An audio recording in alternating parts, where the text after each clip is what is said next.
সবাইকে আগাম শুভেচ্ছা। শারদীয়া উৎসবের আগে সবাই ভালো থাকুন, পুজো ভালো কাটুক।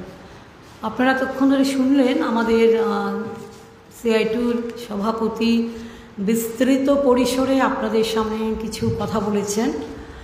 তার মধ্যে যেটা আমাদের কাছে এই মুহূর্তে ভীষণ গুরুত্বপূর্ণ বলে মনে করা হচ্ছে সেটা হচ্ছে নৈশকালীন ডিউটি।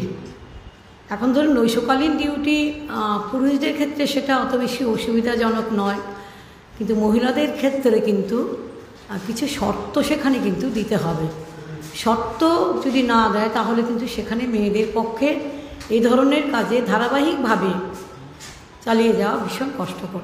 এটা নিয়ে সিআইটু দীর্ঘদিন ধরে, সিআইটুর সঙ্গে অন্যান্য ট্রেড ইউনিয়ন আছে, যে নৈশকালীন কাজে মেয়েদেরকে আনা আমাদের আপত্তি নেই, কিন্তু কিছু শর্ত মানতে হবে। যেটা বলেছেন আমাদের সভাপতি, যে একটা ট্রান্সপোর্ট সমস্যা হতে পারে, কারণ সে যখন রাতের বেলায় ডিউটিতে যাবে রাত্রি 9টায় 10টায়, তখন সে কোথায় পাবে, পরিবহন কোথায় পাবে?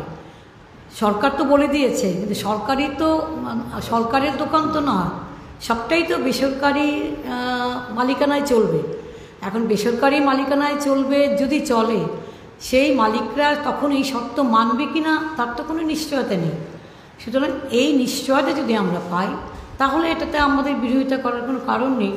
বছরখানেক আগে যখন এটা নিয়ে নাড়াচাড়া হচ্ছে, অর্ডিন্যান্স জারি হয়েছে, আমরা কিন্তু সঙ্গে সঙ্গে সিআইটুর তরফ থেকে আমরা বেশ কয়েকজন মিলে কিন্তু আমরা শ্রম দপ্তরের কমিশনারের সঙ্গে কথা বলেছি, স্মারকলিপি পেশ করেছি এবং বিস্তারিতভাবে আমরা অসুবিধার কথাগুলো বলেছি। শুনেছেন, কিন্তু বলেছেন না আপনারা যেগুলো বলছেন সেগুলো আমরা মেনে চলবো, এগুলো নাকি শর্ত তাদের মধ্যে আছে। তখন আমাদের দেখাতে পারেনি, কিন্তু এখন দেখেন দুদিনের মাত্র বিধানসভা অধিবেশন হয়েছে, সেখানে জোর করে কোনো আলোচনা না করে, কিছু না করে এটা একটা তারা পাস করিয়ে নিল। এখন এটা বিল হয়েছে, তারপরে আগামী দিনে এটা অ্যাক্ট হবে, আইন হবে। এখন যার যেমন খুশি ব্যবসা করবে রাতের বেলায়, কিন্তু তার কোনো মানে সেটা কিভাবে হতে পারে, এটা সুদূর প্রসারী কিনা, এবং সেটা যদি যেভাবে বলছে সেভাবে যদি হয় এবং কিছু শর্ত যে মানতে হবে এটা যদি মানে, তাহলে ঠিক আছে, আমরা মেনে নিতে পারি, দেখতে পারি। কিন্তু যদি কোনো শর্তই না মানা হয়, যে না মালিকের সিদ্ধান্ত অনুযায়ী চলবে, মালিক বলল, হঠাৎ করে বলল এমপ্লয়ীদের, বিশেষ করে মহিলা এমপ্লয়ীদের কোনো তারা পরিবহন দিতে পারবে না, প্রোভাইড করতে পারবে না। তখন রাত্রি 10টায় আমরা দেখি আগরতলা শহরে রাতের বেলা নার্সরা সব বসে থাকেন রাস্তার বিভিন্ন জায়গায় চৌমুনিতে, অপেক্ষা করেন 8জন 10জন 12জন নার্সরা, তাদের গাড়ি আসবে হাসপাতাল থেকে, বাস আসবে, তাতে করে তারা হাসপাতালে ডিউটিতে যায়।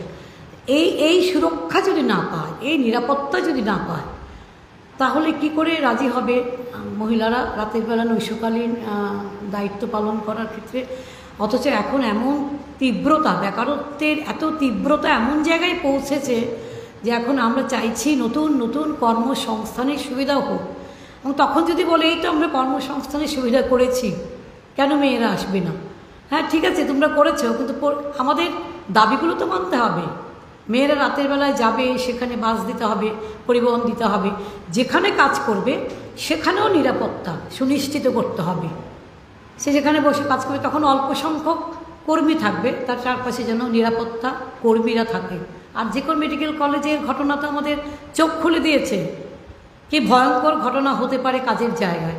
সুতরাং এত নিশ্চিত হয়ে তো কোনো কিছু আইন তৈরি করা, চট করে এটা চালু করা, এটা কিন্তু ঠিক নয়। আমরা জানি শ্রমকোড চালু হয়েছে, শ্রমকোডে এখন নানা 4টি বিধি হয়েছে এবং সবটাই মালিকের পক্ষে, শ্রমিকদের পক্ষে নয়। সুতরাং এই বিধি ধরিয়ে দিয়ে তারা জোর করে কিন্তু এগুলো করতে চাইবে। সুতরাং আমার মনে হয় এর বিরুদ্ধে তীব্র প্রতিবাদ হওয়া উচিত, সড়ক প্রতিবাদ হওয়া উচিত, এবং আমরা চাইব এটা যেন সুষ্ঠুভাবে যেন এটা বিবেচনা করা হয়।